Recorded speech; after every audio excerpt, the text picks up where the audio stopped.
주신 하나님 말씀 요한계시록 15장 5절부터 8절입니다. 또 2일 후에 내가 보니 하늘의 증거 장막에 성전이 열리며 7 재앙을 가진 7 천사가 성전으로부터 나와 맑고 빛난 세마포 옷을 입고 가슴에 금띠를 띠고 네 샘물 중에 하나가 영원토록 살아계신 하나님의 진노를 가득히 담은 금대접 7을 그 7 천사들에게 주니 하나님의 영광과 능력으로 말미암아 성전에 연기가 가득 차매 7 천사의 7 재앙이 마치기까지는 성전에 능히 들어갈 자가 없더라. 아멘. 사랑하는 성도 여러분, 오늘 하루도 얼마나 힘이 드셨습니까? 저는 여러분께 도움이 되지 못하지만 주님의 말씀이 위로와 힘이 되기를 소망합니다. 본문에 등장하는 7 대접 심판은 앞의 7 나팔 심판처럼 애굽의 재앙을 모델로 구성되었습니다. 그런데 나팔 심판이 비유적으로 설명한 것에 비해 대접 심판은 직설적이고 구체적으로 설명합니다. 7 대접 각 심판의 방식들은 사탄적인 세상 나라의 정체를 점진적으로 드러냅니다. 심판에서 등장하는 대접은 성도들의 기도가 담긴 대접과 연결되어 이 심판이 성도들의 기도에 대한 응답임을 암시합니다. 8절을 보면 이 심판은 매우 두려운 것이어서 하나님께서 진노를 표현하실 때 천상의 존재들도 하나님의 임재를 상징하는 성전 안으로 들어가지 못합니다. 하나님의 영광과 능력으로 말미암아 성전에 연기가 가득 차매 7 천사의 7 재앙이 마치기까지는 성전에 능히 들어갈 자가 없더라. 요한은 첫째 천사가 첫째 대접을 땅에 쏟자 짐승의 표를 받은 우상을 숭배하는 자들이 심한 종기 때문에 고통당하는 것을 봅니다. 첫째 천사가 가서 그 대접을 땅에 쏟음에 짐승의 표를 받은 사람들과 그 우상에게 경배하는 자들에게 악하고 독한 종기가 나더라. 이것은 하나님이 아닌 짐승 같은 악한 존재들과 우상을 따르는 자들이 극한 통증 속에서 시달리며 울부짖는 짐승으로 전락하는 형벌을 받는 것입니다. 다음으로 둘째 천사가 둘째 대접을 바다에 쏟자 바다가 피같이 되고 바다 생물들이 죽습니다. 둘째 천사가 그 대접을 바다에 쏟음에 바다가 곧 죽은 자의 피같이 되니 바다 가운데 모든 생물이 죽더라. 흔히 이것을 바닷물이 붉게 변하는 적조 현상을 가리킨다고 해석합니다. 물론 종말의 때 인간의 죄로 환경오염이 일어나는 것도 심판의 요소이기는 하지만 본문이 그것을 가리키는 것은 아닙니다. 요한계시록에서 바다는 악한 대상입니다. 또 모세가 나일 강물을 피가 되게 해서 물고기들을 죽게 한 것과 연관이 되어 있습니다. 애굽이 나일강에 주는 경제적 풍요를 의존했던 것처럼 세상 나라들이 해상 무역을 통해 번창했고 그런 도시들의 상징으로서 바벨론이 망하는 것을 둘째 대접 심판이 의미합니다. 그래서 첫째 대접 심판이 몸을 직접 치는 것이라면 둘째 대접은 사람들이 우상으로 여기는 물질과 경제적 풍요를 몰락시키는 것입니다. 셋째 대접은 강과 물의 근원이 피가 되게 합니다. 셋째 천사가 그 대접을 강과 물 근처에 쏟음에 피가 되더라. 이것은 둘째 대접과 같은 현상을 다루지만 그들이 심판을 당하는 또 다른 이유를 깨닫게 하는 것입니다. 둘째 대접 심판은 악한 세상이 하나님이 아닌 자신들의 소유와 풍요를 신으로 숨긴 것이 심판의 이유라는 것을 깨닫게 하지만 셋째 대접 심판은 하나님의 백성들을 핍박한 것이 심판의 이유라는 것을 깨닫게 하는 것입니다. 6절에서 그들이 성도들과 선지자들의 피를 흘렸으므로 그들에게 피를 마시게 하신 것이 합당하니이다 라고 말한 대로 세상이 성도들을 핍박한 대로 하나님께서 세상을 심판하신다는 의미입니다. 그렇다고 지금 교회가 겪는 어려움을 세상의 핍박이라고 볼 수는 없습니다. 자성해야 할 때입니다. 넷째 대접은 해에 의해 불심판을 받는 것입니다. 넷째 천사가 그 대접을 해에 쏟음에 해가 권세를 받아 불로 사람들을 태우니 흔히 지구온난화, 고온현상을 가리키는 것으로 해석되곤 합니다. 물론 그런 자연재해가 일부 포함될 수 있겠지만 영적인 처벌이 가장 중요한 심판의 결과임을 기억해야 합니다. 또 8절에서 불로 사람을 태운다고 하니까 악인들을 진짜 불로 태우는 일이 있을 것이라고 오해해서도 안 됩니다. 이것 역시 상징으로서 악한 나라들이 처벌을 받으면서도 자신들의 죄로 인한 하나님의 심판인 줄 모르고 하나님을 계속 부인하는 것에 대한 하나님의 진노를 불이 의미합니다. 악인들은 뜨거운 불꽃의 열기보다 하나님의 진노가 더욱 고통스러운 것임을 마지막 때에 알게 될 것입니다. 다섯째 대접은 사탄의 권위를 상징하는 짐승의 왕좌에 쏟아지고 그로 인해 그 짐승의 나라가 어두워지는 것입니다. 또 다섯째 천사가 그 대접을 짐승의 왕좌에 쏟으니 그 나라가 곧 어두워지며 사람들이 아파서 자기 혀를 깨물고 출애굽기 10장에서 애굽에 내려졌던 흑암 재앙은 그들이 섬기던 태양신의 무력함을 드러내고 이스라엘을 핍박한 죄를 깨닫게 하려는 하나님의 의도가 있었습니다. 어둠 때문에 그들은 눈으로 서로를 볼 수 없게 되어 두려움과 분리를 경험했습니다. 그런데 여기서는 하나님께서 짐승을 섬기는 자들의 우상 숭배가 헛되고 성도들을 핍박하는 것이 어리석은 것임을 깨닫게 하실 뿐만 아니라 그들이 살아계신 하나님을 영적으로 보지 못하고 결국 분리되어 영원한 어둠 속에 처해질 것을 깨닫게 하시는 것입니다. 마태복음에서 예수님이 말씀하신 바깥 어두운 데 쫓겨나 거기서 울며 이를 갈게 될 최후의 심판을 예상하게 하는 것입니다. 그러나 짐승을 따르는 자들은 그런 고통으로 회개하기보다는 하나님에 대한 반감을 갖는다고 말합니다. 여섯째 대접은 유브라데 강에 부어져서 강물을 마르게 합니다. 또 여섯째 천사가 그 대접을 큰 강 유브라데에 쏟음에 강물이 말라서 동방에서 오는 왕들의 길이 예비되었더라. 이것은 페르시아 왕 고레스가 바벨론을 공격하기 위해 그 도시에 물을 공급하던 유브라데강 상류로 올라가 물길을 돌려 강물을 마르게 한 후에 성 안으로 침투한 것을 생각나게 한 것입니다. 바벨론은 하나님을 반대하여 힘을 모은 악한 세상의 대표격입니다. 그런 바벨론이 의존했던 강물을 마르게 해서 멸망하게 하신 하나님께서 세상의 교만한 나라들을 심판하실 것을 상징합니다. 또 개구리 같은 거짓 영들이 나와 천하의 왕들을 모으는데 이것은 하나님께서 행하실 마지막 전쟁, 즉 17절에 나오는 아마겟돈 전쟁을 상대하기 위해서입니다. 여섯째 대접 심판 끝 부분에는 특별하게 두 개의 구절이 나오는데 첫 번째는 주께서 아무도 예견할 수 없도록 도둑같이 오시기 때문에 깨어서 벌거벗고 있지 않을 것을 권면하신 내용입니다. 그래서 벌거벗고 다니지 아니할 것으로 표현하신 것입니다. 악한 세상과 우상 숭배자들과 타협하는 것을 간음으로 보고 있기 때문에 그것을 벌거벗은 죄로 비유한 것입니다. 두 번째로 아마겟돈 전쟁에 관한 것입니다. 새 영이 히브리어로 아마겟돈이라 하는 곳으로 왕들을 모으더라.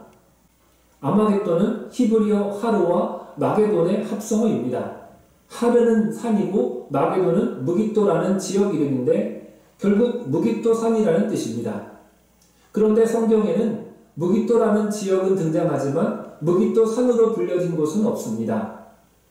이 무깃도 산은 하나님께서 성경의 인물들에게 개인적으로 자신이 누구인지 드러내시거나 이스라엘 역사 속에서 자신의 능력을 나타내실 때 그 배경이 되었던 산들에서 일어난 일들을 함축하고 있습니다. 노아 시대에 홍수가 나서 높은 산들과 함께 심판받은 땅 위에 방주가 떠올랐다가 아라랏산에 머물렀던 것처럼 출애굽한 이스라엘이 시내산 아래에서 우상 숭배하다가 심판을 당한 것처럼 엘리야가 갈멜산에서 바알의 선지자들을 심판한 것처럼 말입니다. 시온산을 비롯한 그 산, 하르마게돈은 인간들이 하나님의 다스림을 거절하면서 자신들의 나라, 자신들의 산을 쌓으려는 악행을 하나님께서 심판하시고 자신의 나라를 이루실 순간을 예고해 왔던 것입니다. 목사들의 교회, 성도 자신들의 교회를 만들려고 할 때 하나님은 반드시 심판하실 것입니다. 그래서 결국 하나님께서 자신을 완전하게 드러내시고 결정적인 심판을 하실 최종 순간이 하르마게돈, 아마겟돈입니다. 일곱째 대접은 공중에 쏟아집니다. 일곱째 천사가 그 대접을 공중에 쏟음에 큰 음성이 성전에서 보좌로부터 나서 이르되 되었다 하시니, 여기서의 공중은 에베소서 2장 2절에서의 사탄을 공중의 권세 잡은 자라고 가리키는 것과 연관됩니다. 보좌에 계신 하나님의 진노의 음성에 따라 천둥 번개와 큰 지진과 우박이 있게 되고 그로 인해 바벨론 같은 세상이 무너집니다. 이 심판은 보편적인 이 땅의 결정적인 파괴를 의미합니다. 이 두려운 일곱 대접 심판을 통해 우리는 기도에 대해 생각해야 합니다. 우리가 기도해도 하나님께서 침묵하시고 우리의 조건과 상황이 당장 달라지지 않을 수 있고 때로는 더 악화될 수 있습니다.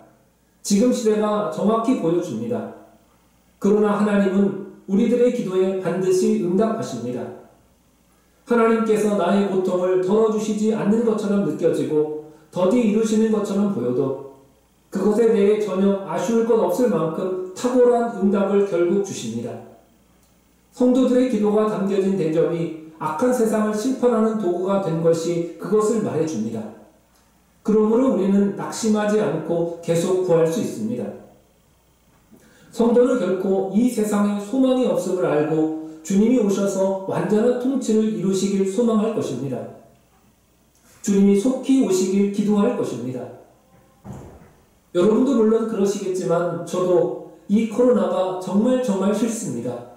그래서 빨리 끝나기만을 소망하며 기도합니다. 그런데 개설될 여지는 전혀 보이지 않고 오히려 교회가 중심이 되어 점점 더 확산되어가는 모습을 보면서 비통할 뿐입니다. 코로나로 인하여 성도들의 고통은 가중되고 극심한 스트레스와 우울감으로 괴로워하는 모습을 보면서 하나님의 뜻은 어디에 있는가 고민할 수밖에 없습니다. 벌써 많은 사람들이 실망하고 교회를 떠났습니다. 예능교회 성도들도 많이 지쳐 있으신 것 같습니다. 그만큼 이 땅의 교회가 죄를 짓고 있었던 것입니다. 교회가 오히려 더 세상적이었고 오히려 교회가 더 많은 욕심을 부렸습니다.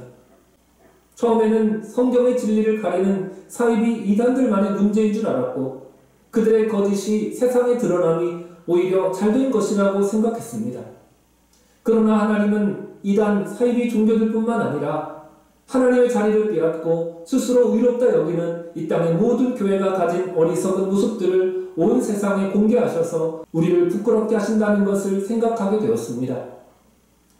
우리는 모여서 탑을 쌓고 높아지기를 원했고 부유하기 원하며 주님의 뜻이 어디에 있는지 생각하지 않고 내가 원하는 것이 하나님의 뜻이다 여기며 자기가 신이 되었습니다. 예수님이 왜 십자가에 죽으셨는지 우리에게 큰 관심거리가 아니었습니다. 그러니 주께서 우리의 민낯을 드러내시고 세상 앞에 부끄러움을 당하게 하신 것입니다. 부끄러운 일을 했으니 수치를 당하는 것은 당연합니다.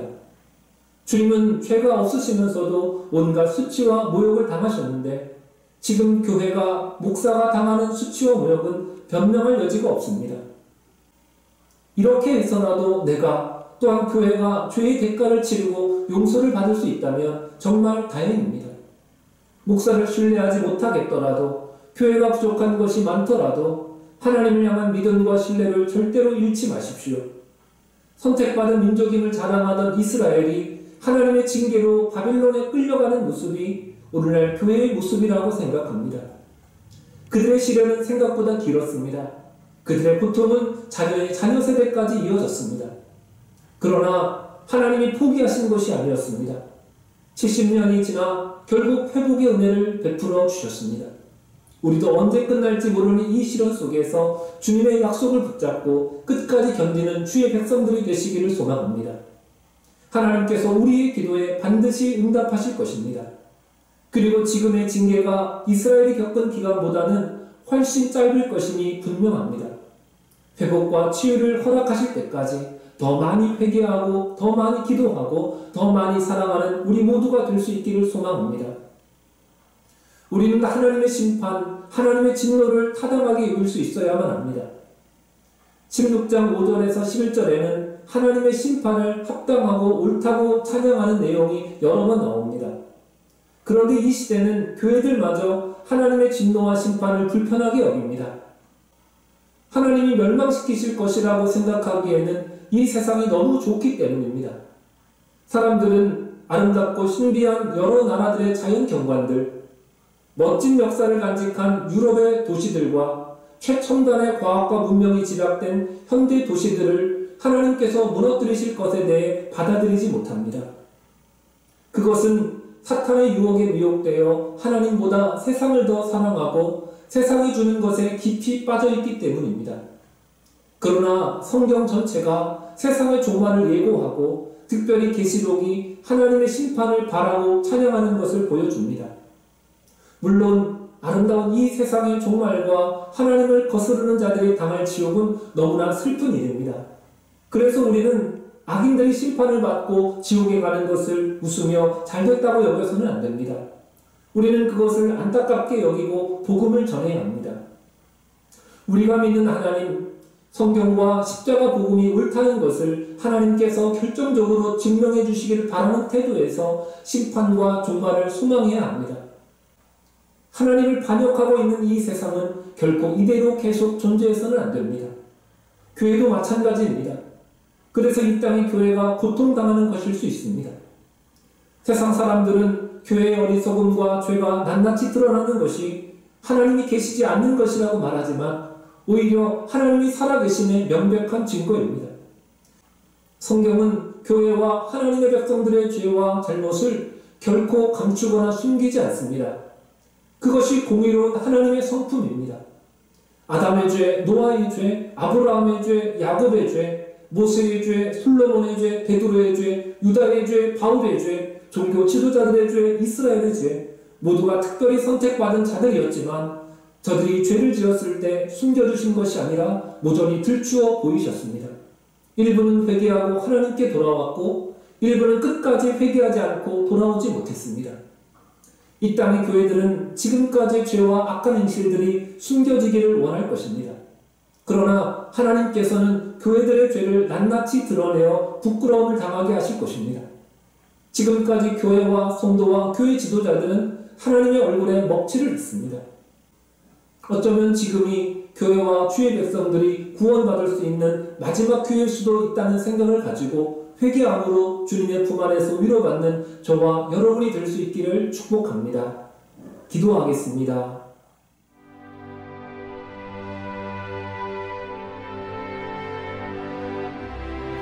살아계신 하나님 아버지, 오늘도 우리에게 생명 주시고 사랑 주시고 위로하시고 지켜주시니 감사드립니다. 주님은 어제나 오늘이나 한결같이 우리를 사랑하여 주시는데 우리는 여전히 세상의 눈을 돌리노니 용서하여 주시옵소서.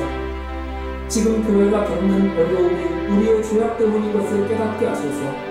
돌이키고 뉘우치고 회개하는 은혜를 허락하여 주시옵소서. 긴 시간 계속되는 전염병의 대유행으로 많은 주의 백성들이 지쳐 있습니다. 주님의 의로운 오른손으로 붙잡아 주셔서 낙심치 않게 하시고 마음을 더욱 강하게 하셔서 끝까지 인내하며 믿음의 길 걸어가는 형제의 삶이 되게 하여 주시옵소서. 생으로 현장에 있는 형제의 삶을 지켜 주시기를 원합니다. 많은 위험의 요소로부터 안전하게 지켜 주시옵소서. 어려운 경제적 여건 속에서도 기쁨을 잃지 않게 하시고 육신의 연약함 속에서도 날마다 밝고 희망이 가득한 삶을 살 수 있도록 인도하여 주시옵소서. 이제 곧 백신 접종되오니 부작용 없이 모든 국민이 안전하게 접종할 수 있도록 은혜를 베풀어 주시옵소서. 일단 대한민국을 지켜주시옵소서. 평화의 땅을 되게 하여 주시옵소서. 어려움 겪고 있는 교회들을 지켜주시고 마지막까지 맡기진 사역 잘 감당할 수 있도록 은혜를 베풀어 주시옵소서. 이 밤에도 함께 하시며 일에 지쳐 고단한 성도들의 삶에 참된 쉼과 안식을 허락하여 주시옵소서. 함께 하실 줄로 믿사오며 예수님의 이름으로 기도 드리옵나이다. 아멘.